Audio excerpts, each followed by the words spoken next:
여러분, 오늘도 밤이 깊어갑니다. 지금 시간은 6시가 조금 넘었네요.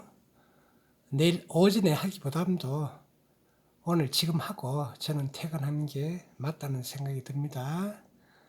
지금도 11명은 산업전선에서 땀 흘리고 열심히 하고, 자, 그럼에도 불구하고 아직은 여러분 학생 신분이죠. 그래서 이 수업을 받고 중간고사에 잘 임해 주시길 바랍니다. 자, 그러면은 이제부터 수업을 시작하도록 하겠습니다. 레이즈 포인트 외식 세미나 6주차 세 번째입니다. 세미나 하고 있는 모습이죠. 그죠? 자, 여러분이 원래 이렇게 수업을 해야 됩니다. 한 주제를 가지고 발표를 시키고 수정을 하고 질문을 하고 등등 하는 게 맞습니다만은 지금은 그런 조건이 안 되니까. 그죠? 자, 넘어갈게요. 첫 번째 시간에 설명을 좀 했어야 되는데 그럼에도 불구하고 여러분 이렇게 생각하세요. 세미나 수업은 뭡니까? 교육 방법 중에 하나로 교수의 지도 하에 학생들이 모여서 특정 주제에 대해서 연구 발표를 한다. 많죠? 자, 그럼 문현식이가 예를 들어가 초밥집을 개업한다. 어떻게 할 것인가? 은부터 시작해서 입지 선정, 다음에 인가 및 허가의 종류, 음식점 무슨 메뉴의 종류, 원가 등등 해서 그래서 공동 연구를 하는 겁니다. 그래서 꼭 요리뿐만 아니고 특정한 주제에 대해서 우리가 이 사람 이렇게 이야기하고 저 사람 저렇게 하고 그래서 결론을 도출해서 최고의 합의점을 나타내는 것이 뭐다? 세미나다. 이렇게 생각하시면 되겠습니다. 자, 그러면은 여러분 잘 알다시피 수업의 목표는 차수별로 이렇게 개별적인 수업을 해서 외식업에 대한 총 감각을 배양하는 겁니다. 여러분 조리과죠, 그죠? 조리과 이전에 뭐가 있습니까? 조리하는 사람 앞에 서비스하는 사람 있죠. 조리와 서비스를 총괄하는 또 지배인 있죠. 지배인 위에는 사장 있죠. 사장은 자기 사업입니다. 그래서 사업을 하려면 어떻게 감각이 있어야 된다. 어디에 대한 감각? 외식업에 대한 감각. 결국 외식업에 대한 감각을 배양해야 된다. 두 번째, 외식업 환경. 코로나19, 코비드19가 닥쳐왔죠. 어느 누가 닥쳐올 줄 알았겠습니까? 그러나 이것이 현실입니다. 그러면은 손님 없다고 가만히 있을 것인가? 아니죠. 어떻게든지 손님을 찾고 업종을 전환하고 메뉴를 개발하고 가격을 올리든지 낮추든지 하고 이벤트를 하고 그래서 현재를 분석한 다음에 어떻게 미래에 대한 대책을 세운다 되겠습니다. 집에 만약에 아버지가 실직해서 다리를 다쳐서 일을 못한다면 어떻게 엄마나 자식이 돈 벌러 나가야 되겠죠. 똑같은 방식입니다. 그리고 특히 우리 같은 경우는 외식업 메뉴에 대해서 집중 연구를 할 필요가 있습니다. 예를 들어가 우리가 이야기했죠. 슈바이스 학세, 우리나라 족발, 그 외 등등 한식, 양식, 일식, 중식, 제과제빵 굉장히 많습니다. 그래서 앞으로 뭐가 잘 팔릴 것인가, 카페에 적합한 메뉴가 무엇인가 이렇게 해서 제가 공부하는 게 아니고 여러분한테 어떻게 공부하도록 과제를 내주는 겁니다. 만약 여러분 그러나 지나친 과제는 여러분 또 너무 힘들죠. 자, 그 다음에 외식업이 당면하는 문제에 대해서 이의를 제기하자. 앞으로 점차 컨택터 대면으로 하는 장사는 잘 안 된다. 그럼 시간이 지나면 잘 될 것인가? 제가 보기에는 어렵다고 봅니다. 그럼 어떻게? 배달 앱 시장이 어떻게 변하고 있고, 다음에 테이크아웃 제품은 뭘 개발하고, 뭐 등등 그런 식으로. 그래서 마지막으로 현상에 대한 팩트에 대한 해결책과 대안을 제시하는 게 이 수업의 목적이다. 결국 무슨 말이라고 하면은 경영하는 조리사. 그렇죠. 조리사 겸 전번에 2차에 수업한 노르딕은 뭡니까? 혼자서 하는 식당이에요. 그럼 어떻게 됩니까? 알바를 안 쓴다는 이야기입니다. 알바 쓰면 어떻게? 한 달에 200만 이상 나가는데 안 쓰죠. 그죠? 4대 보험하고. 그래서 어떻게? 그러면 혼자 힘들지만은 혼자서 음식을 만든다. 그것도 대안이 될 수 있겠습니다.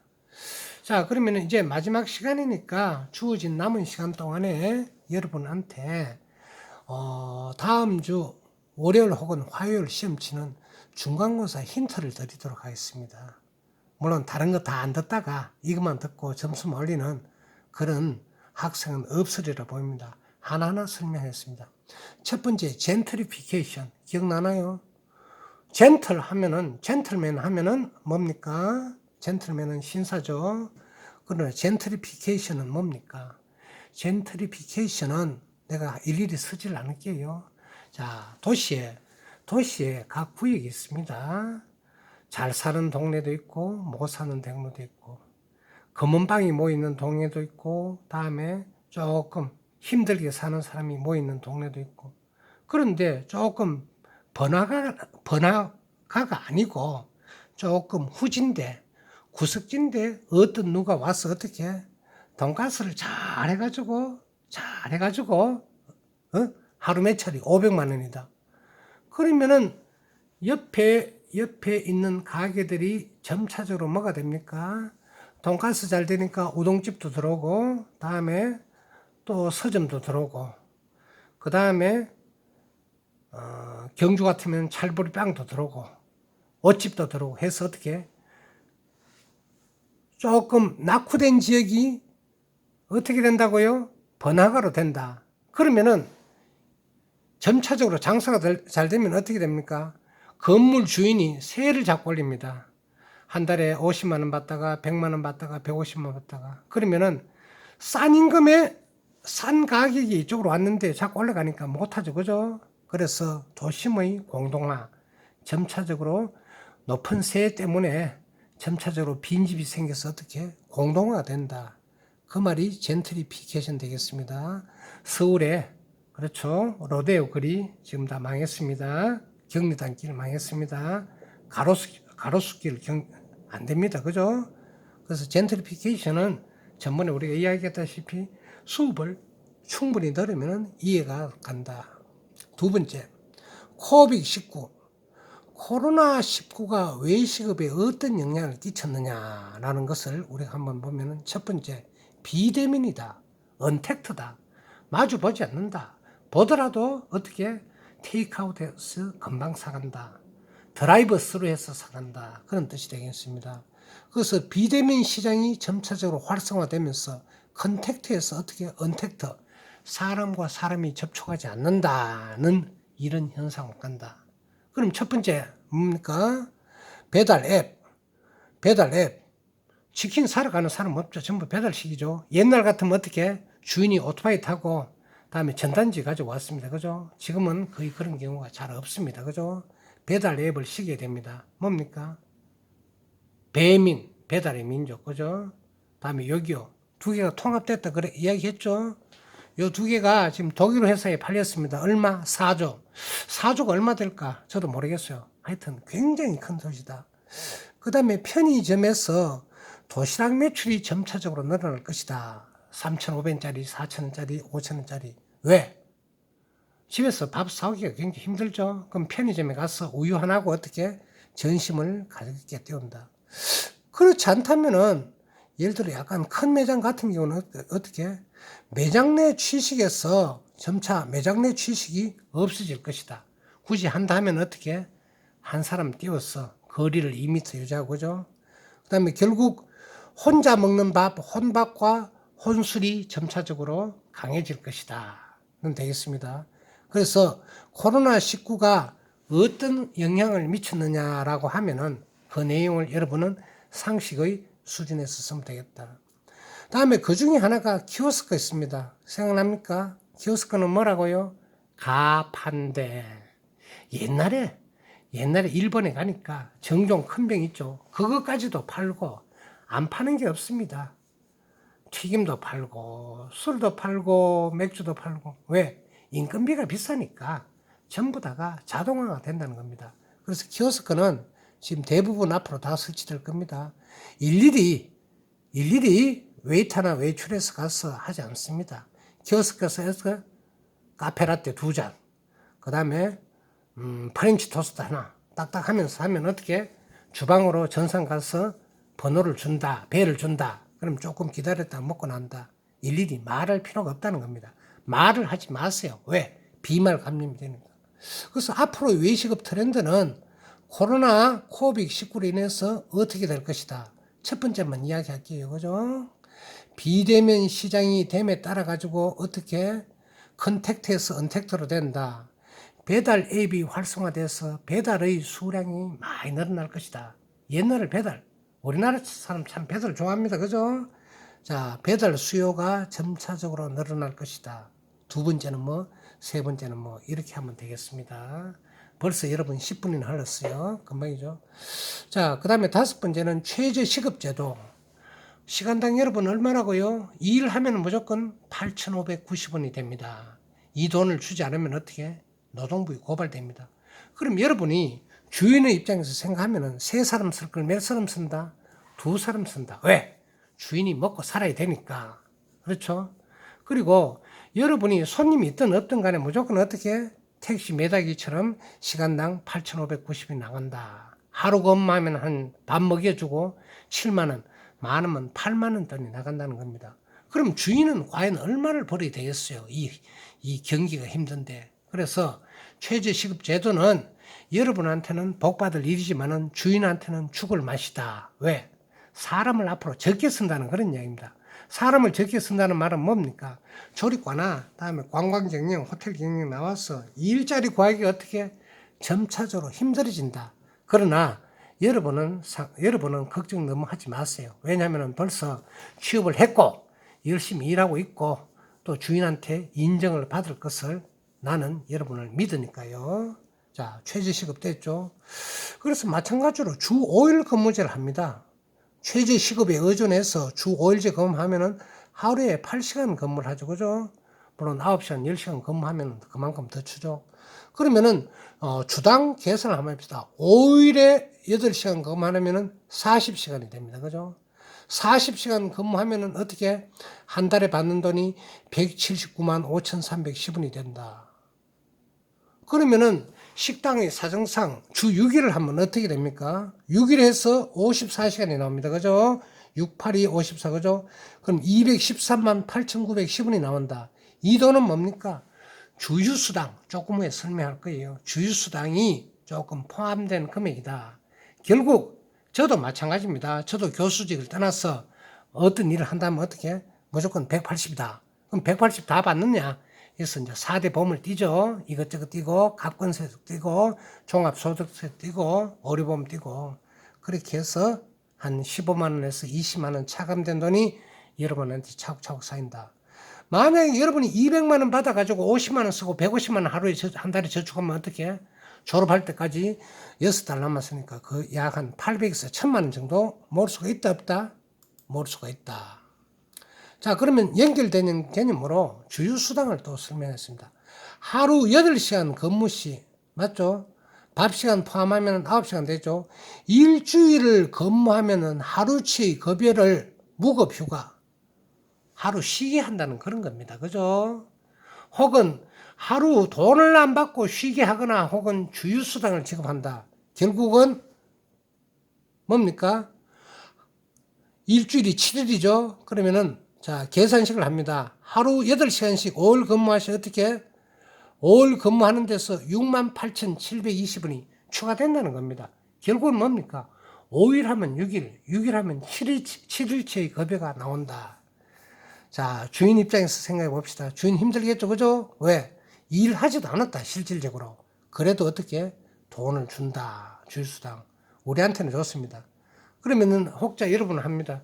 하루 6만원, 7만원 해가지고 내가 그렇게 큰 돈은 아닌데, 아니요. 주인한테는 큰 돈입니다. 여러분 제발 명심하세요. 주인한테는 10원짜리 한 장이 굉장히 큰 돈이다. 자, 그러기 위해서는 여러분이 어떤 식당이나 레스토랑이나 호텔 근무할 때 표준 근로계약서에 대해서 그 내용을 다 배웠습니다. 표준 근로계약서 내용 중에는 뭡니까?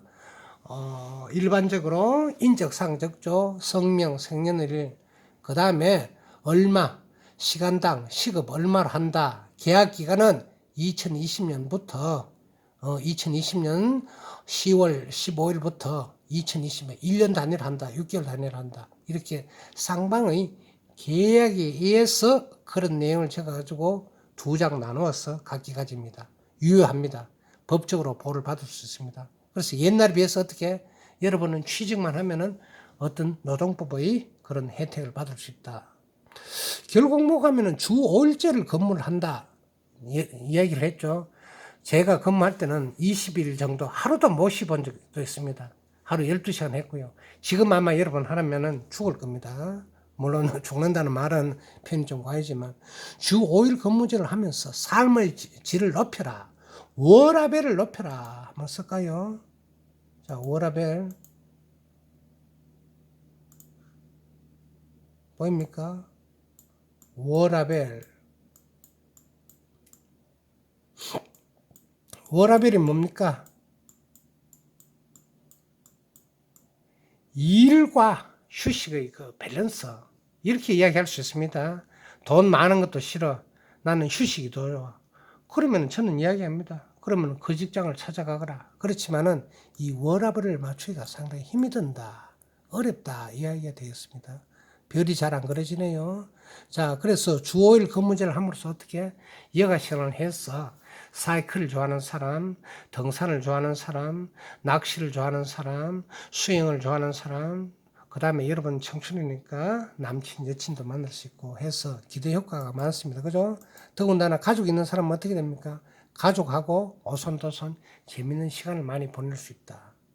자, 그 다음에 멘토링이 또 중요합니다. 그럼 멘토링은 뭔가? 오디세우스 왕이 전쟁을 나갔어요. 전쟁 나가면은 하루 이틀 하는 게 아니고 어떻게 1년, 2년 걸린다. 자기한테 자식이 있었어. 이 자식이 아버지가 없이 크는 게 조금 적어해서 친한 친구한테 맡겼습니다. 그죠? 자, 친구여, 내가 어디 멀리 전쟁에 나가니까 우리 아들을 잘 가르쳐 주게. 부탁 안 해. 하고 떠났어요. 근데 1년, 2년, 3년 후에 와보니까 어떻게 아들이 술 먹고 다음에 게임하고 다음에 완전히 뭐 그렇게 됐을까요? 아니면은 착실하게 공부해서 자기가 기능을 마스터했을까요? 아주 잘 돼 있었다는 그런 겁니다. 그래 친구 고맙다 해서 어떻게 가리키는 선생님을 티처를 어떻게 프로페서를 멘토라고 그 어떤 티칭 훈육을 받는 사람을 멘티라고 합니다. 그래서 항상 멘토와 멘티는 같이 따라다닌다. 그래서 여러분이 회사에서 근무할 때 나의 멘토는 누구인가 하나 설정하는 것이 좋습니다. 그래서 전번에 우리가 수업을 할 때 어떻게 아주 훌륭한 대한민국의 조리사 혹은 세계의 조리사를 한번 했다. 최고의 부자는 500억대, 1000억대가 된다. 이 사람들 어떻게 요리만 할까? 아니죠. 유튜브도 하고 책도 쓰고 강연도 하고. 그래서 결국은 멘토를 잘함으로 인해서 어떻게 됩니까? 나의 미래에 대해서 어떻게 내가 계획하고 다음에 플랜해서 나의 미래를 풍성히 한다. 그런 뜻이 되겠습니다. 자, 넘어갈게요. 자, 이제부터는 조금, 자, 그래서 아까 같은 말입니다. 나의 미래는 어떻게 롤 모델. 내가 표준으로 삼을 수 있는 어떤 사람을 삼아야 된다. 뭐 조리사라든지, 그렇죠? 주방장이라든지, 돈 많이 번 사람들, 그렇죠? 그 다음에 사장들.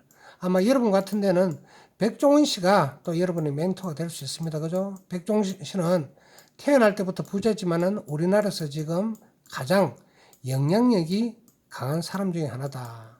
자, 유튜브에서 돈도 벌고 어떻게, 식당에서 돈도 벌고 어떻게, 다음에 TV 나와서 돈도 번다. 자, 그 다음에 요거는 조금, 여기 좀 중요한 점은 손익계산서 각종 용어를 해설하는데 금액을 예를 들어서 하도록 하겠습니다. 자, 식당이 합니다. 그죠? 식당을 합니다. 자, 지우개로. 자, 조금만 지워볼게요. 지우개로. 지우개가 참 잘 지워지네. 그죠? 참 좋아졌어요. 자, 이제 레이저로 또 들어갑니다. 레이저로. 자, 식당을 하는데 한 달을 해보니까 1000만 원 올렸어요. 30일 꼬박 영업했습니다. 그럼 한 달이 30일이니까 하루에 얼마? 한 달에 1000만 원 같으면 나누기 30을 하면은 한 달에 33만 3천 원을 팔았다. 오뎅을 팔았던, 떡볶이를 팔았던, 김을 팔았다. 김까지는 아니죠. 스파게티를 팔던, 스테이크를 팔던, 다음에 초밥을 팔던.